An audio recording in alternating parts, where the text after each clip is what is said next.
Well, hope everyone is well. Sanbonan. I'm trying to get myself sorted out here.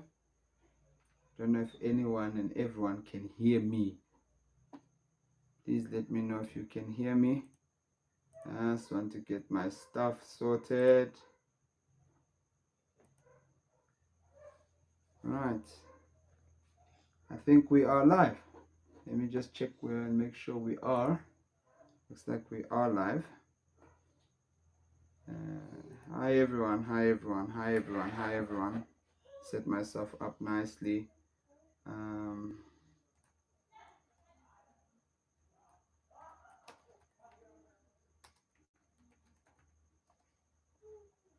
Hope everyone's doing well. Silapha ke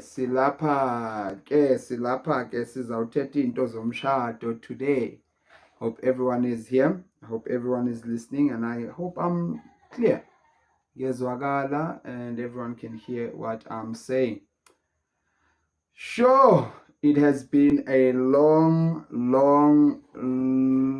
wait. I know. Wonke umuntu has been waiting for a long time, but we are here now.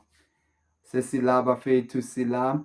We are here to do our second episode of Umshado Lento. I just got the thumbs up from the First Lady, Mfundisi Sithandwa Sam, that everything is working fine. Thank you for joining us. Let's share the stream as much as you can so that everybody can join us. I'm also sharing my stream on my personal Facebook page. I hope everybody can join us this evening as we discuss the different types of marriages that we have in Southern Africa. It's exciting. It's about to be very exciting. And I'm sure everybody is going to enjoy today's episode. Now, this is one of the most contentious topics in our country. Like, everybody has something to say about the different types of marriages and relationships that we have in this country. So I am coming from a position of understanding the Marriage Act of our country and trying to bring about understanding pertaining to the issue of marriage eNingizimu Afrika bafethu. Ningamangali imisindo la sisendlini so wonke umuntu is back in the house, nabantwana babuyile from playing outside, so don't be surprised makunemisindo nyana ne. Also, I just want us to understand something about marriage. Marriage has to be entered into by two individuals. So it is important and imperative to understand that entering into a marriage need two is the decider between, or rather entering into a marriage as a couple has other factors that are involved. Namhlanje, that's what we are going to talk about. All right, now we're going to dive into that. It's our second episode in the country. So just waiting for everyone to log on. Remember to comment, share your questions. Give us your questions and I will try answer them. I am able to see the comments. Like, let me show you now. Umobheka manje, the comment ivela kimi iyavela lapho ukuthi ngicommentile nami. So be sure to share your comment and I will be answering questions as best I can. Now, today we'll be looking at civil marriages, civil unions, customary marriages, everything that relates to marriage, everything that relates to legalities around marriage. So I'm here to discuss that today. Okay? So asisebenzeni ke bafethu, let's get down to business. Now, before you get married, while you are engaged, preparing to get married, or you are curious about marriage as a whole, today I'm going to just give you some information pertaining to the legalities of marriage. Now, the legal landscape for marriage in our country is equally varied. Like, it's wide, and we celebrate marriage in various ways, in different ways. So we have civil unions, from civil unions to customary marriage and religious marriages and all that. So I want to discuss that. And each carries its own set of rules and regulations. Now, recently, Bebe is drafting a marriage bill. It was a marriage bill. It was drafted in 2022. It's proposed to Parliament, to the public for comment. The purpose of that bill is to accommodate and recognize previously unrecognized marriages. Now, that touches on religious marriages as a whole. So, namhlanje I will not talk about that bill. I won't talk about the marriage bill, but I will talk about what we currently have as a country. Namanje, domestic partnerships are still not recognized as legal unions or legal marriages or legal partnerships. They are still not recognized in our country, but we'll talk about what one can do to help with that part of that type of union or nayo. I'm trying to be as natural as possible. I'm trying to be myself. In fact, if Begiang, I would have somebody running the stream offsite while I do my thing and talk, but I have to do everything. Without further ado, let us get into it today. Now, what are the prerequisites for marriage in South Africa? Now, this is important. We need to recall this because a lot of people don't understand how one can get into marriage. It's important to understand what are the prerequisites for marriage. Number one, both parties have to be over the age of 18.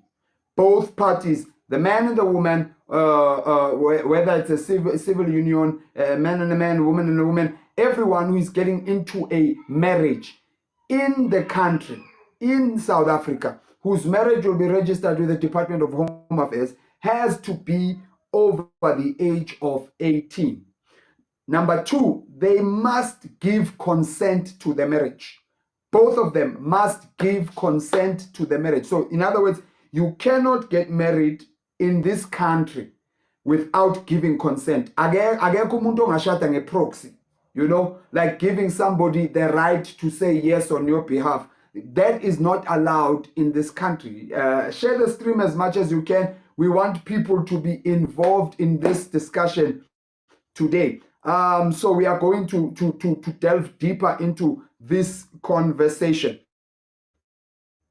Number one, both parties have to be over 18. Number two, both parties have to give consent. Number three, if the parties are under 18, one of them or both of them, they are parents or guardians, legal guardians, not the guardian ngokuthi utawe wathola umntwana ngoba kushona ubhuti kushona usisi nalo muntu ugada umntwana. Guardians have to give written permission. So there are documents that are available with marriage officers where a guardian or a parent may give legal consent to that marriage. It has to be in writing. And just as a side note, even if parents are separated or divorced, if legal custody is not given to a sole parent, both parents have to consent to the marriage. So that's how it works. Even if nomam August and our kids now want to get married, Baba Nani, my wife has to give consent. I have to give consent, even if we do not live together. So it's important to understand the legalities around that. Now, number four, there are certain restrictions that exist as a prerequisite. There are certain restrictions that exist. Number one, such as prohibited marriages between closely related individuals. Now, that would include ugogo, marrying ugogo, marrying umkhulu, marrying abantwana bako, those kind of things. Those closely related families, you cannot marry within that circle. And then secondly, another restriction, having more than one marriage simultaneously. This is with exception to customary marriages. So civil marriages and civil unions cannot have more than one partner in them. Now, the fifth prerequisite is that these kind of marriages must be solemnized and conducted by a marriage officer. Now, a marriage officer could be a minister of religion who receives designation from the Department of Home Affairs, or it could be an individual who's given that designation by the Department of Home Affairs, and it also is a marriage officer given that designation by virtue of office. That's ex officio. It would be a magistrate. It would be an official of the Department of Home Affairs. Those people have designations to conduct marriages. Sometimes you will go, like for instance, if you go to our Springs Department of Home Affairs, you have a room there that's designated particularly to such, and then there's people who work there who conduct marriages. Number 6, the ceremony must be witnessed by at least 2 individuals. You can have more than 2 witnesses, but only 2 witnesses are permitted to sign the marriage register. However, each and every marriage must be witnessed by the marriage officer, 2 witnesses, and the couple. So it must be 5 people that are present in that marriage, at least, so you can have more. And then finally, you must register the union with the Department of Home Affairs. I'm a marriage officer.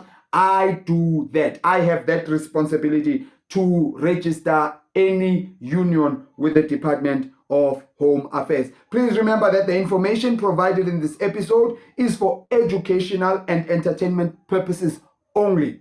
While I strive to provide accurate and up-to-date information, I am not a legal professional, and the content of this show should not be construed or considered as a legal advice. If you have specific legal questions or concerns regarding marriage or any other legal matter, I encourage you to consult with a qualified legal professional or seek guidance from a relevant authority. So I am here educating, I am here advising, I am here teaching, and any legalities or legal advice required, consult a lawyer. And if you don't know where to begin, you are welcome to contact me on my personal Facebook account, Thabo Paul August Khatebe, or contact us through Partners for Life on Facebook. It's our Facebook page, and we will direct and connect you with a legal professional. Now let's continue. First on my list are civil marriages. Civil marriages. Now this is the most common type of marriage in the country.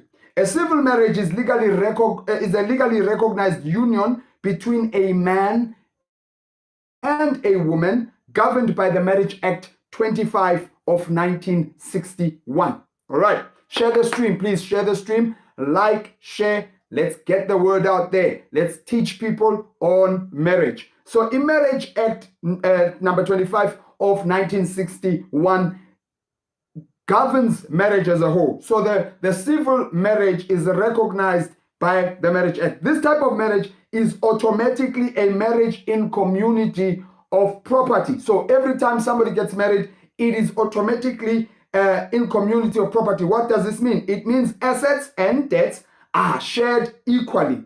Now, this can be avoided if the couple specifies utilizing an anti-nuptial contract. So the couple has to sign an anti-nuptial contract for them to not be entered into a marriage in community of property. Okay, let me recap. The civil marriage is automatically, that's a default, it's automatically in community of property unless the couple states otherwise through the usage of an anti-nuptial contract. Now, other people call it a prenup. So it's an anti-nuptial contract. Now, this type of marriage has 3 distinct marriage regimes. I talked about it on the first episode. Marriage regimes are the level contractual agreements within that marriage. The first one is a common one, in community of property. This means everything is shared equally. All right? Everything is shared equally. This is a default in the country. Now, this kind of marriage regime demands that property is combined. Assets are combined. Debts are combined into a joint estate. And when we divorce, those things are shared equally. So the partner is entitled to 50% share of debts and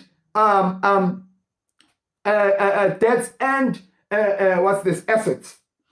However, when you die, your spouse is entitled to 50% according to the Interstate Succession Act. However, if you've left a will, then things are a little different. That's where you consult a lawyer.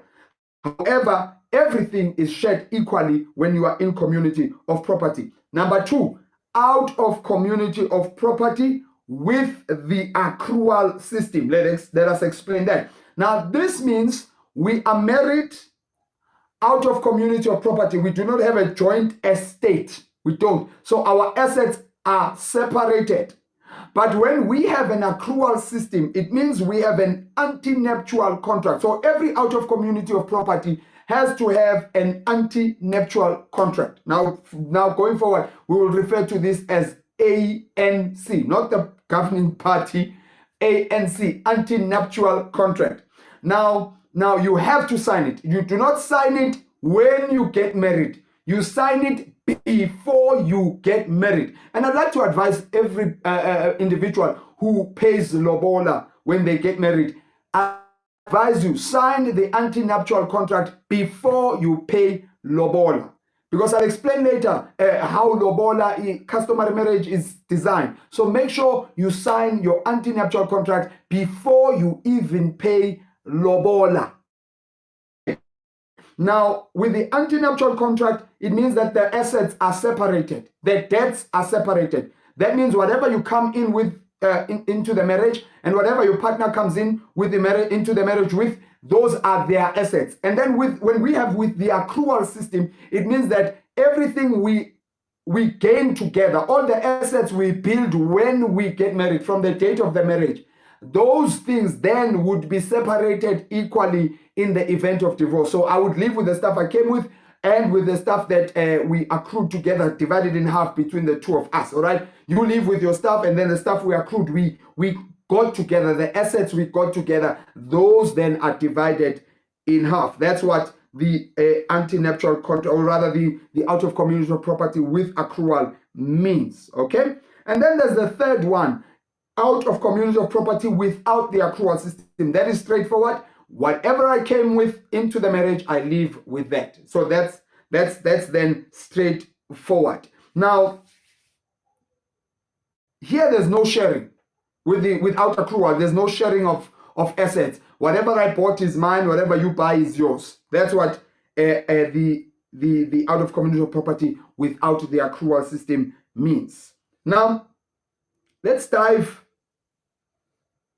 into the second type of marriage in the country. Remember, this is a civil marriage, and a civil marriage is exclusively for heterosexual couples. That's a marriage between a man and a woman, one man and one woman, okay? This then means that this type of marriage cannot be entered into by a same-sex couple or a polygamous couple. Then what happens then? So there is a law in 2006 that came into play. It's called the Civil Union Act number 17 of 2006, which was given to recognize same-sex marriages in the country. Now, a civil union in South Africa is a legally recognized marriage between two individuals. Let me explain this. This kind of marriage union, or rather this kind of union, it is open to same-sex couples as well as opposite-sex couples or heterosexual relationships. So heterosexual relationships can enter a civil marriage or a civil union, okay? Same-sex marriages can only enter a civil union. Now, civil unions are also automatically by default a marriage in community of property, similar to civil marriages, unless an anti-nuptial contract is entered into before the marriage is registered. Now that means this union, civil unions, have the same prerequisites, the same regimes as a civil marriage. The only difference is this kind of marriage also permits the union of same-sex partners. All right. Now, though less common, this is not a common type of marriage currently, but things are changing. They provide the same legal rights, as I've said, and responsibilities, serving as an alternative for couples who wish to avoid religious associations linked to civil marriages. So civil marriages do have a religious attachment, like pastors can conduct civil marriages. So we as marriage officers who are religious leaders, we conduct civil marriages most often. Now, like civil marriages, the civil union can only be solemnized by a marriage officer. It only is a marriage officer that can solemnize a civil union, similar to a civil marriage. Now, if you've got questions, please don't hesitate to post them on the comment section and I will answer them as best I can. Remember, this is not legal advice. If you want legal advice, consult a legal professional. I am just giving information for the purpose of educating the public. Now, the same prerequisites as that of a civil marriage apply to a civil union. So, in other words, you have to be above 18 to enter into a civil union. You have to consent. Both parties have to consent to the marriage. No one can enter into this marriage by force. If the partners are under 18, parental or guardian consent is required in writing. This marriage can only be solemnized by a marriage officer. It has to be registered by the Department of Home Affairs. You can't marry within your family. You have to marry outside gay. You can't marry within your family, and it's important to understand these type of things. And then we to the place where if you are not married to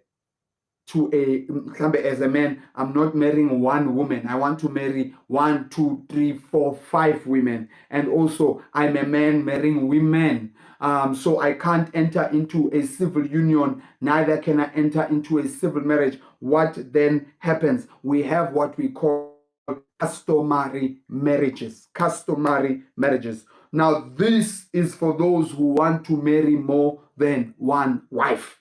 Asigagabi ne polyandry in this country where a woman can marry more than one husband. But we do have polygamy as a recognized form of marriage where one man can marry multiple wives. All right. Now, there's a lot of legalities that go on around this, and that is governed by the Recognition of Customary Marriages Act 120 of 1998. So you need to read that. I'm not going to go into detail for that, but you need to read that as to how you enter that kind of marriage. Now, with customary marriage, now this is a union in South Africa negotiated, celebrated according to indigenous African customary laws. That's what that is. It is a marriage that is negotiated and celebrated according to African customs. So this one as well, this type of marriage, whether monogamous or polygamous, receives complete legal protection, and its marital regime is also automatically considered to be in community of property unless otherwise specified in an antenuptial contract. You know, that is the same as civil marriages and civil unions. That means, that's why I was talking about you signing a prenuptial agreement or rather antenuptial agreement before you pay lobola, because ilobolo is considered as customary marriage. So lobola is, I'll talk about it in depth just now. So what are the prerequisites for customary marriages to be valid? Number one, both parties. Now, mind both parties, even if this person is going into a polygamous relationship, remember each wife is marrying a husband. So it's actually two people that are entering into a customary marriage. So each person in that union, the husband and the wife, have to be above 18 years old.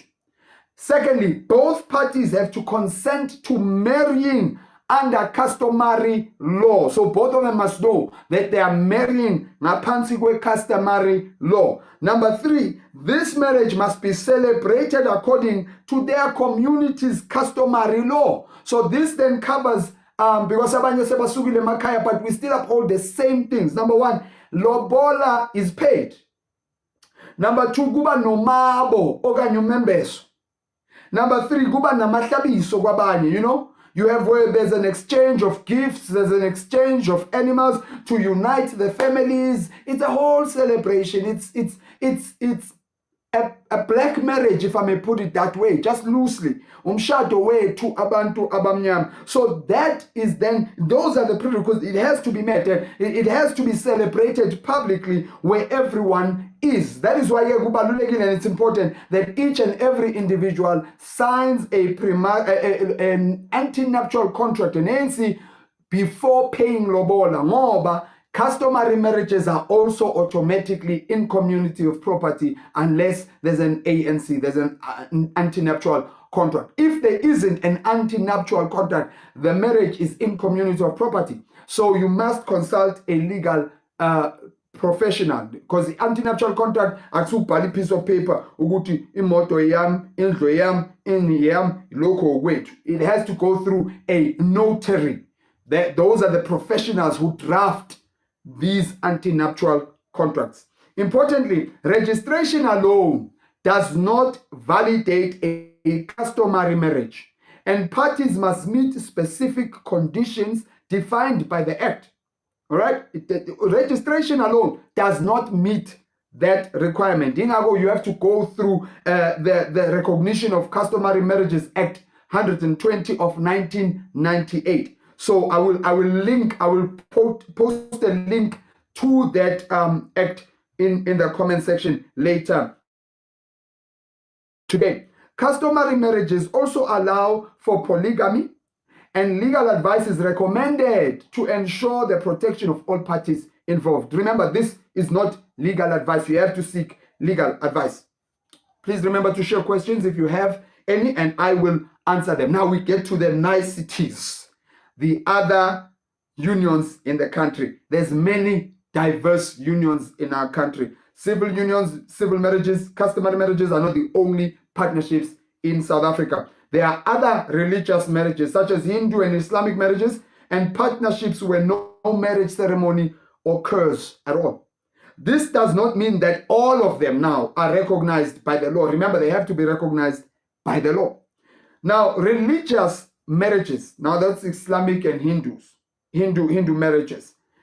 Until recently, South African law did not recognize religious marriages, such as Islamic and Hindu marriages. Until recently, ngikhulume ngayo i-marriage bill of 2022, that brings in that religious marriage aspect to marriage, okay?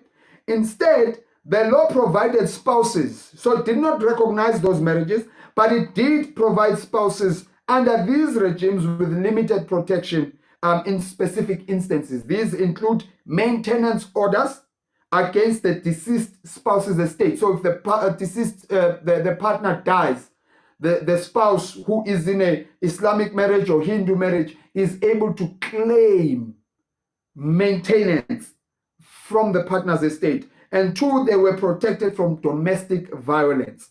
Now, recently, this has changed with the introduction of the proposal of this marriage bill of 2022, which reflects the South African legislature's desire to amend marriage laws.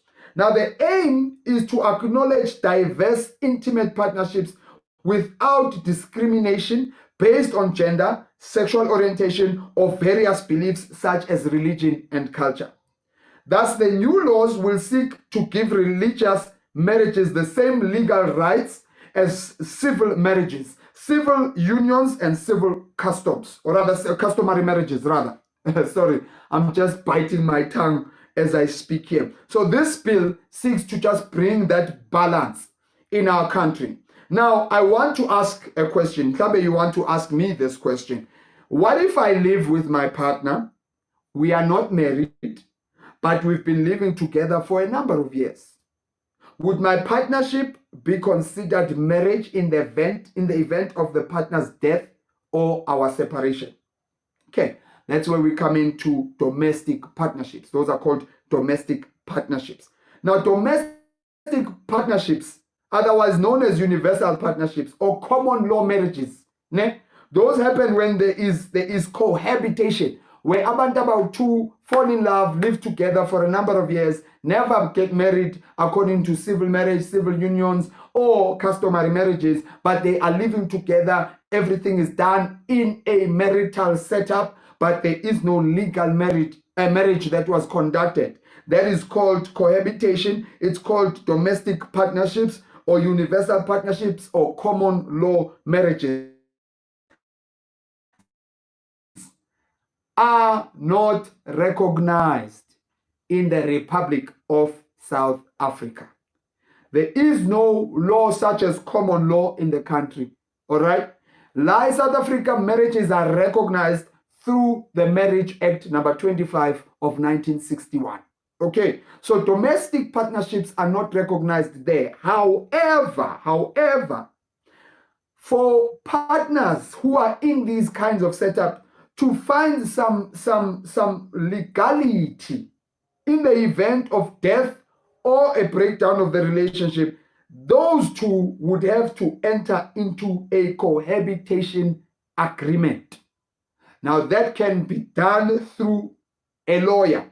You have to have legal advice. Without a cohabitation agreement, you do not have a legal standing attached to the relationship. So the relationship is not recognized as marriage. However, there is an agreement, there's a contract that governs the estates of that marriage, the assets of that marriage, the liabilities of that marriage. South Africa's diverse population is reflected in its various marriage options. Whether you choose a civil, customary marriage, civil union, understanding the legal implications is crucial for a harmonious and legally secure union. You have to know these things. As you embark on the journey of marriage, you should explore the options to find the one that best suits your needs and desires. Now, a marriage officer is obliged by law to communicate the different marriage regimes to you before your marriage is solemnized. So you must go into that marriage knowing full well what you are doing. If you have any questions about the different types of marriages in South Africa or would like to put together an antenuptial contract or cohabitation agreement, you must consult a notary or legal practitioner. I am a marriage officer.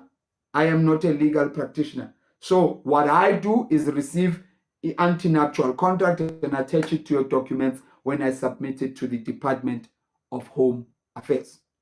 Now, we will continue next month again discussing other elements that are involved when people go into marriage. However, I thought it was important for you to know that there are different types of marriages in the country. Civil marriages, which are for heterosexual couples, civil unions, which are also for heterosexual couples, but also give recognition to homosexual couples. So those marriages, same-sex marriages and opposite-sex marriages also have the same legal protection. You also have customary marriages where a man can marry multiple wives at the same time.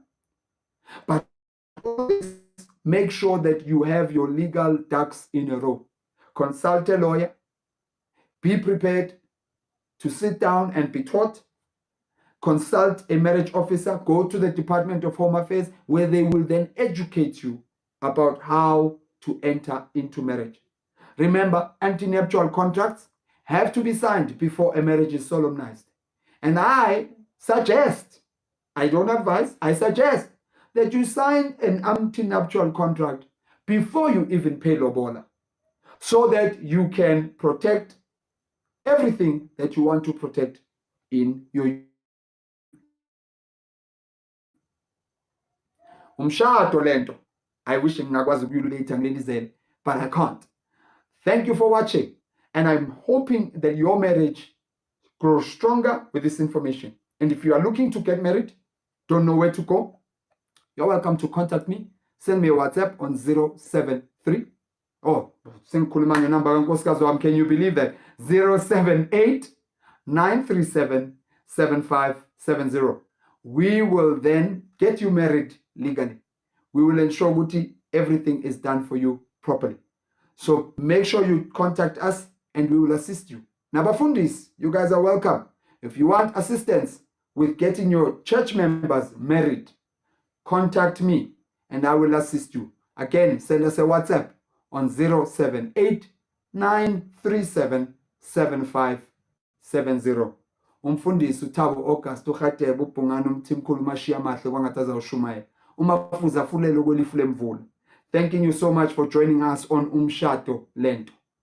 See you again next time. Goodbye.